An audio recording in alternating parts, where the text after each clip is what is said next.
Good morning, everybody. How are you today?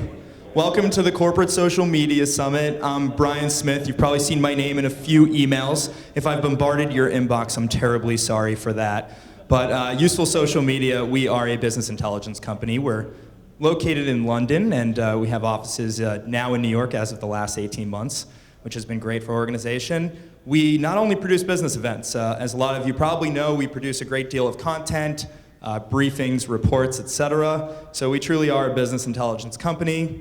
And I guess at this point, the best thing that I can do is introduce you all to a woman that certainly doesn't need an introduction. She is one of the most brilliant minds in corporate social media. We're thrilled to have her on board. Ladies and gentlemen, we'll kick off the summit this year in 2012, none other than Sudha Jamthe of eBay. Thank you, Brian.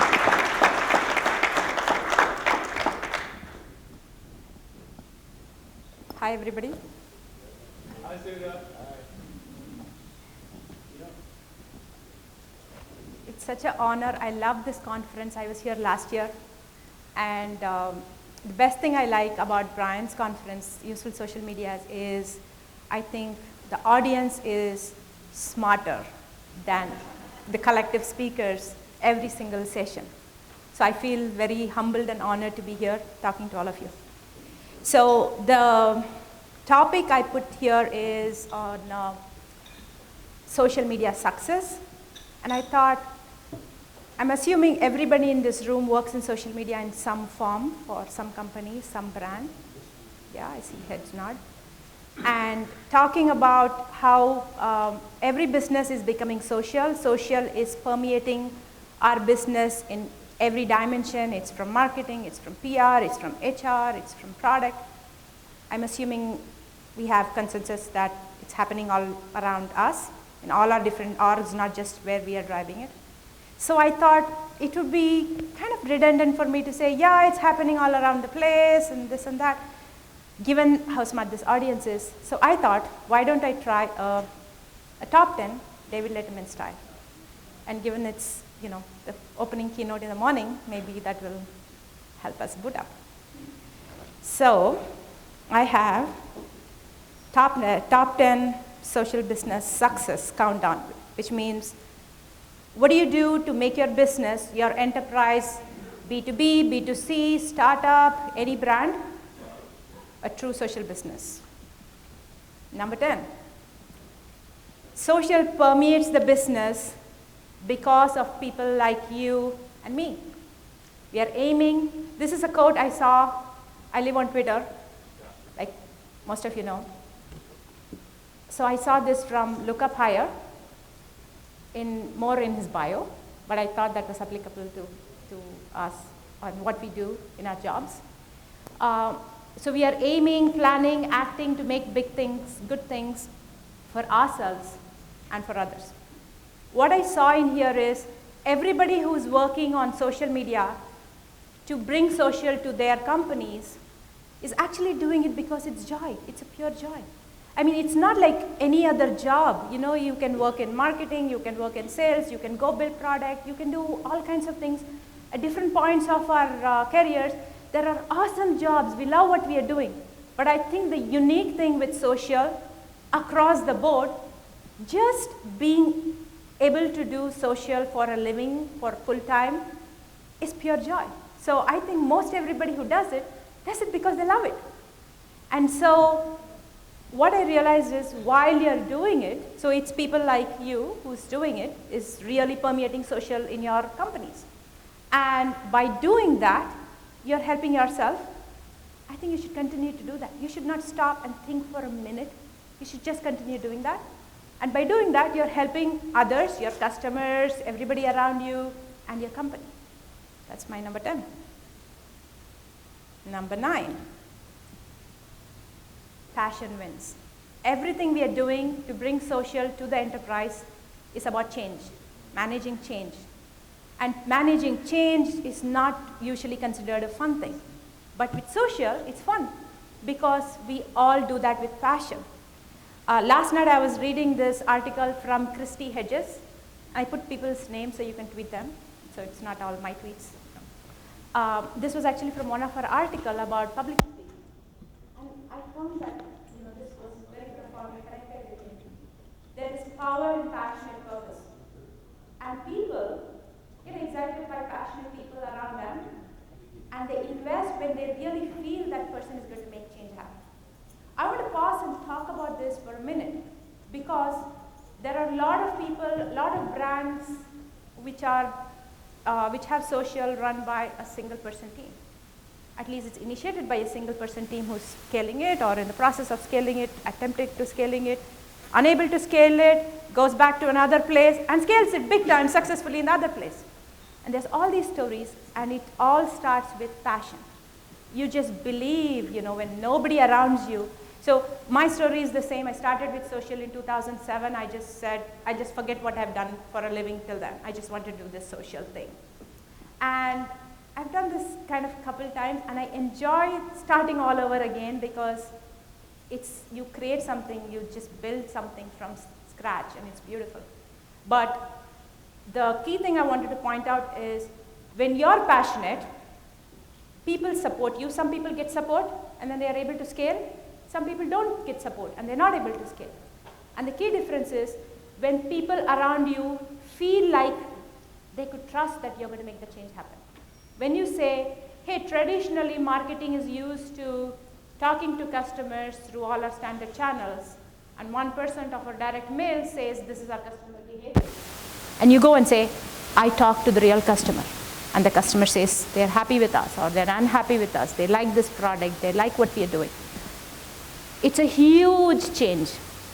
And for anybody in the company to change their thinking of many years to believe you is beyond logic. And so your passion has to be contagious. And we love what we are doing, and we continue doing it. It's just going to rub on them. So they're not even going to stop and think, but they're going to believe and say, okay, I can bet on this person. I don't get what they're talking. I want to learn it, but I want to believe them. So that's number 9. What do you think is number 8? Number 8, I think all of us do this in some form, but the ones who really, truly, successfully scale social in companies, the brands who have successfully built out social media organization, I think Cisco is a good example, Intel is a good example, HP is a good example. They've all built like the center of excellence for social. I think we do well in eBay, but we have a long way to go.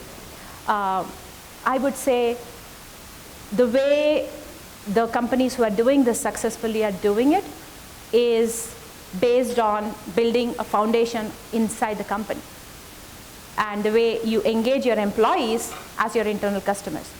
And compared to any other job or any other function, social is something that cannot be done in a silo. You cannot say I'm doing social and wherever you sit in any org. So that's one of the common things all of us see, many of us experience, is where does social sit? Oh, it sits under PR. No, it should be under Marcom. No, it should be under marketing. No, it's somewhere else. And it's, you're putting, digital marketing together. It's not regular brand marketing. And it's a constant. And so you need to build your foundation by internal customers. And you literally, it's a team effort. They don't need to work for you. It's huge. So the main skill, competency that we need is influencing. And we are passionate, we love what we do, then it's a natural. So number 7 is my favorite. Everybody who knows me knows I love social analytics and data and metrics, and I live and breathe it. So this is not just the number 7 here, but this is an inspiration for everything I do in my real job. Susan Etlinker from Altimeter, this is her quote from her paper. So basically, I try to keep my text to few words. This is an exception one. But the message is, if we can capture what's going on in real time, in social, tie it back to our real customer data, that will become a huge differentiation, a competitive advantage for the company. But the main thing to note in this is the last 2 words, competitive advantage over time. It takes time. So you're not going to be able to you can set up monitoring and listening and find out what people are talking, bring all that, you can share all that, but tying that truly to your customer data in an actionable way is not easy. And if you get to doing that, two things happen in the process. So I want to bring my own experience doing this. I worked at PayPal, which is another eBay Inc. company before my current eBay job. And I did consulting at Intuit before that. And everywhere, my first step of action is saying, hey, let's create a baseline of what's going on. What are your customers talking about social? And what's the volume of conversation? Positive, negative sentiment. This was a few years back, so it's kind of dated stuff. And these days, you have much more actionable stuff you can do with like People Browser and many other tools out there. And the most common thing is you find what the conversation is. It gets you thinking as you take it back to your management, as you take it back to various different organizations inside the company. They would say, wow, customers are really mad at us. Customers are saying this, they don't like this product, or they love this, and they're actually going and talking to people. These are our prospects. And so I think it's the beginning of a conversation.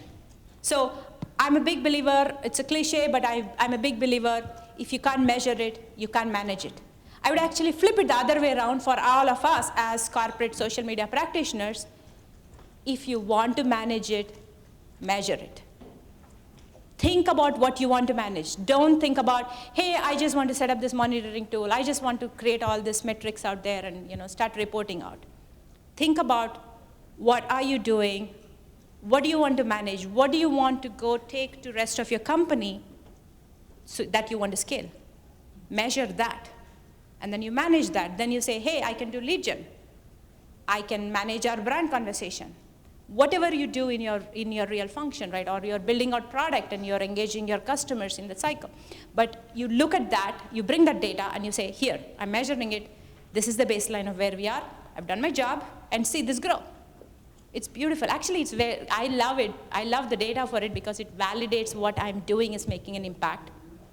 It gives me something logical because I'm crazy passionate about social, and I just go, wow, wow, wow, this is awesome. You should look at me. And when I show this data, I look like I'm rational. I appear as if I'm talking from logic. And so it's a good thing. So that's number 7. Number 6, change is good. That's what makes money flow, like in change in money. So I kind of learned the hard way. I've been through that exuberant cycle of, here's all our data, our customers are talking, this looks beautiful, to show me the money. How does this tie back to real customer revenue? And tie what you're doing in social to your real business success. The challenge here is twofold. One, the general premises is, hey, social is just going to bring customers to the top of the funnel. I can be measured on conversion. On the other hand, truly understanding what is your business, especially for a big company, right? You go, or even I would say, even if you're a new startup and you're trying to figure out, who your customers are, what your business model is in its shifts, it's a challenge. And I'm finding that sitting in PayPal, I knew what our business was. I started out more on the outbound side, and I was moving towards, okay, how do I really make a business impact with social? I moved to eBay, and I realized I quite don't know my customer. I think I know them. I quite don't know them. I can know my customer, or who are our sellers, who are our buyers, what do they do, what kind of things they buy and sell and transact on eBay. But what is our core business? How do we manage our business? Where does our money really come from? What do we really care about, right? I just think that's the hard thing. So I find that most people who start out in social media are excited about social media. And then as they stay on and they try to justify, their ROIs and budgets asks and returns, they slowly kind of, I have not seen too many people who consciously made an effort and said, I need to understand my customer, I need to understand my business, and then I'm going to create this extra incremental delta on top of my business. Instead, it's kind of organic. People say, oh, I can help promote this conference.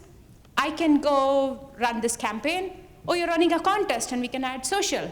So it's kind of organic where they incrementally add social to a real business problem that they're solving for. And as long as you tie to real business, you can grow revenues. As long as you can show there's money on the table, you're going to be able to continue to do social, you're going to get buy-in, you're going to be able to scale. I mean, I think you would be able to do this so much you won't be able to get out of not doing social. So in eBay, one of the things we've recognized is we are a commerce company. And so our focus on social, we do a lot of things in social because social permeates the business from various different angles, but we focus on social commerce. And that has helped us give us focus and clarity, saying, okay, we want to make real revenues, we want to grow our business, we want social to be strategic, not just an add-on. Now how do we move the needle on the business? So we're halfway through. So how are you guys liking it? Yeah? I hope you're tweeting a lot and good stuff. Okay. Number 5, competition validates that the need is real. Again, this is one of the lessons that I have learned the hard way, where I have gone in, so when you compare, so this I would say, you should always be paranoid, you should always compare with competition, but you should stay ahead. You should strive to stay ahead. And especially with social, it's easy to do. That's what I'm going to tell you in a minute. So what I have done in the past is I would say, hey, here's our conversation volume, or here this happened, this campaign happened, and we got 20 million reach. What I found is, if you're talking to somebody who does not do social for a living, or the person is not active on Twitter or Facebook or whatever, medium, right? They look at the number and go, okay, they don't share our passion. Earlier, this used to bug me big time. They go, we've got 20 million reach. Do you know what it means? We've got this cool tool by which we measure this. Look at all these pretty graphs. And doesn't mean a thing. And the disconnect was, it didn't show it in the context of, was 20 million an A, or was it a C? Was 20 million, was your competition doing the same thing at 2 million reach, or they were at 40 million? And so very soon I figured out anything I put out there, instead of just showing our numbers as baseline, if I showed competition number as baseline, it's beautiful. People listen. And it talks to the real business, because if you think about any business, right, you're always thinking in the context of your marketplace. What is our market share? Are we doing this? What is our competition does? Right? So it puts things in perspective. And from a very practical standpoint, when you think about how competition is looking and how you are looking, you automatically smarten up to really think about your business in business terms. And so I found that it always helps with budgets, for sure. And it also validates, put things in perspective of what you're coming up with. And it gets buy-in. I've seen that repeatedly, the same conversation without competition in the picture, and the one with competition in the picture, puts it perspective. And I also find that even for my team, right, to just say, hey, we are doing this, and we are so awesome, we got this 20 million reach, and you put that in perspective, sometimes it's humbling. And even if your numbers are higher, there will be all these spikes and graphs, right? It says, how come they got that spike? They're not as good as us. And so I think that's pretty motivating. That has always helped me. So I think you should always, always compare with competition. Think about what you're doing in perspective of your overall market. I mean, one thing I do is, I used to run an influencer program a while back. And the typical way you do influencer program is you say, who's different types of influencers. You arrive at definition of your influencers, and then you go find who they are. And then you create a program to engage them. And then you measure your engagement, the success of your engagement. What I found useful was, instead of just making a list of users who are going to be influencers of my category and my brand, I would find influencers for competition. And I would say, this person is competition friendly, not our friendly. And so then we would make a strategic choice of, is it worth engaging that person, getting them on our side? Are they truly unbiased? Are they not? And so I ended up finding certain people who were competition friendly, and I could watch them, right? That's the thing with monitoring, on social. I could watch them, and say, hey, this person is going to be at this conference with them. Now there's going to be this barrage of tweets, and there's going to be reach for them. What do we do to offset that? And we kind of watch that. So it gets us thinking very strategically, that I found that it's very, stimulating. Number 4, change changes itself. All of us who are doing social in our companies are change agents. We know that. But the difference between the ones who are successful and the ones who get frustrated, who are banging their head trying to get this change accepted, is that you are making a huge fundamental shift in your business. You're shaking the foundation of your own house. So there'll be some bricks that'll fall on your head. So you should be prepared for it. Wear a strong helmet or learn to duck. That's a competence you have to build. And what happens is, you go, and the simple practical case is, you're doing your work in one way, now you're doing your work in a totally different way using social. You're going to be measured on it. You're going to be measured by people who are not used to measuring it your way. And so the best way to manage the change is to be aware that you're leading that change. And like I said in the beginning, go build this internal team of people from across your company who can help you and support you, so that you're just not sitting there shaking your own foundation and just shaking there, right? Because it does feel, how many of you feel like, doing social sometimes feel very lonely in the enterprise? Thank you for being brave. So I think that is, again, a very important thing, that you're change agents, you're leading change, and when you're trying to lead, you're going to be alone. So try to surround yourself with other people who can help you internally, and be ready to change. Like, it's not one time you're going to change. Just try to manage the change so it's better for you. So, for example, you sit in one organization and start social. Now you find that social is going to be moved out to another part of the organization. It's okay. Instead of resisting it, which I see most people do, if you just say, that's interesting. I have been a PR person. I've never been a PR person. That's why I keep giving this example. So I'm a PR person, and I started social. It's a logical place to be, and this is all good. And here marketing comes in and now wants to own social. It's okay. If they get it and they're going to help you scale it, move there. I think Cisco did that. I think Janet Gibson and Cisco started out from PR, initiated social from there, moved to marketing, and built out entire social sitting in marketing. And there are innumerable examples where it starts out one place, somebody else gets it. If you're smart to adapt, be the expert, be nimble for change. Now you're going to go do a different function than you've ever done all your life. It's a good thing. It's going to help you grow. If you take that in perspective and you grow, then you grow with it.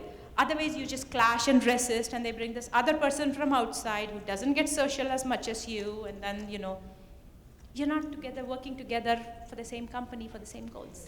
So it kind of creates a lot of stress, and, social, the S in social is not for stress. Number 3. Oh, went back? Sorry. So number 3, social is viral, right? The beauty of social is how it creates viral play. And I think we forget to use it. So what I mean here is not when you run a campaign and it scaled into Facebook, it went to Twitter, it got so many RTs and it went on. But I'm thinking about, you build something and you say, we can go do this using social. Let me show this to you with this one campaign, one contest, this one product launch, or whatever, right? All good. But when you think about the overall big picture of your business, where money is going to be allocated, where the company is going to grow, where they're going to put headcount, and where they're going to scale, they're going to scale where there's money, where there's going to be growth. And even if you believe by scaling socially, listening to you, to what you're doing or what your job function is doing, you've got to have a plan. So this goes back to the beginning where I said you're just passionate and that's you, and that rubs on people and they feel they could believe you and support you. What stops them is they feel it. They're not thinking it. So if you think about, okay, I've started this, now how do I scale this? Think about this strategically on how do I scale this? I've started with one product launch. Now let me show you a plan of how you can do this for all our products. Or let's do this for 5 more products and more products. Or we can do this for 1 geo. Now we can scale this for 5 more geos and let's make this global. Or it can be for 1 campaign and it can go on, right? Or we can even say, hey, we started with this part of the organization, now we need to go change this part of the organization. I think by doing social, inherently you are beginning to understand the pieces of the business. And so if you can think about putting that in whatever form your company consumes these strategy documents, right, PowerPoint or whatever, but show that you're thinking about scale. Instead of saying, hey, I'm doing this, I'm managing Twitter channel, this Facebook channel, whatever, and here's all our customers, and this is what is happening. Now I need another headcount. Instead of saying, I need it, I want it, if you say, this is the value we've got by scaling this for this one vertical of our business, there are 3 other verticals or 5 other verticals of our business that we need to scale. Now, I have a baseline of our learnings. So one of the things I did early on is I would do campaigns, I would do whatever activities, I would show the results of it, and then in the spreadsheet, I would have another column which is learnings. Said, we didn't do this right. I want to scale this for this other product. I want to scale this for this other geo. But I don't want to do the same mistake. By coming out and saying that, it makes you smarter. You're going to avoid the mistakes that you know you did. Why not put it out there, to show that you're thinking about scale? So I think you should think about, how social will scale, by itself virally, and you apply that in your social plans. We're almost to the end, guys. Are you ready? Number 2. You're you and I'm me. That sounds like a Elmo statement. What I mean here is, since social is permeating the business across various different functions, we are so different, right? When somebody is doing sales, it's so different from the engineer who's building product. And we need all of that pluralistic thinking to do what we are doing beyond social. So why should it be different when you do social? How can this one person go and say, now let's do social across the organization? So going back to the original point, you build your internal teams and support structure, build your alliances with people who think very differently from you. Organizations, internal groups inside the company who think different from you. Even they have different thinking from you. If you went and did a launch and you did certain activity and it caused certain results. For example, I think in my PayPal life, I had focused on outbound on marketing and did certain campaigns. And then we said, hey, we could get our product managers to start listening using the same social channel. It was amazing. They had not done social. They were actually a little scared and, you're not sure. We go post a tweet out, can we redirect it? Will this happen? Will that happen?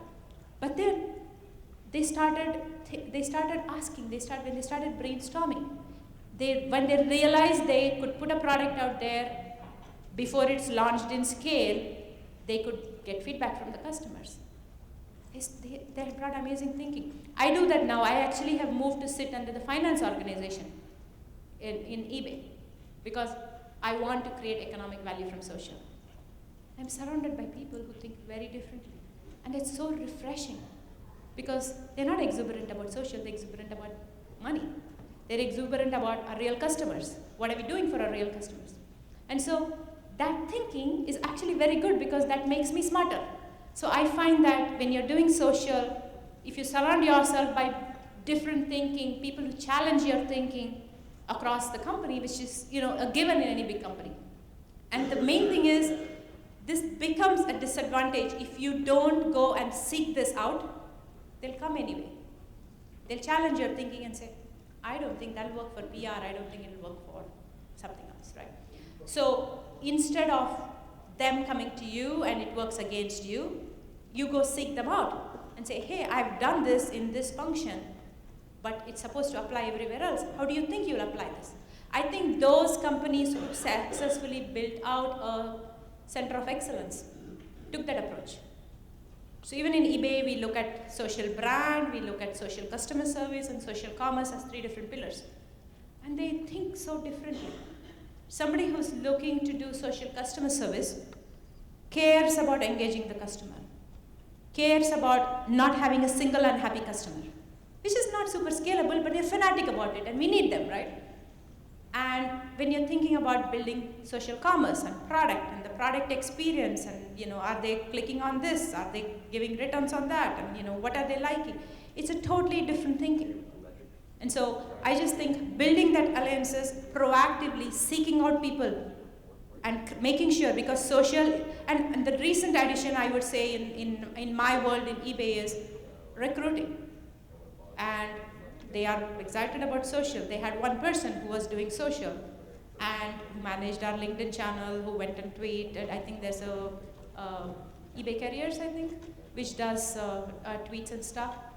And then we recently connected up internally, and then we realized that person is not different from any of us. And she has these amazing ideas. And the kind of things they're thinking goes back to basic employee empowerment, which is what our internal communication group is thinking about. So it's just beautiful, you just get these ahas every day validating, okay, it's pure joy what I'm doing. I'm very passionate about it. It's a blessing I'm allowed to do it, but it's because they're feeling that I'm going to be successful. I manage change, I bring money, I build my alliances, but I need to be myself. I need to understand the business. I need to line up with, align with how the market looks at it, what is our positioning and competition. But day to day, as a real job, when you go into work or you're sitting and tweeting at night, it's about who you interface with, your different people, how you interface. So that brings us to number 1. What is social all about, guys? Customers.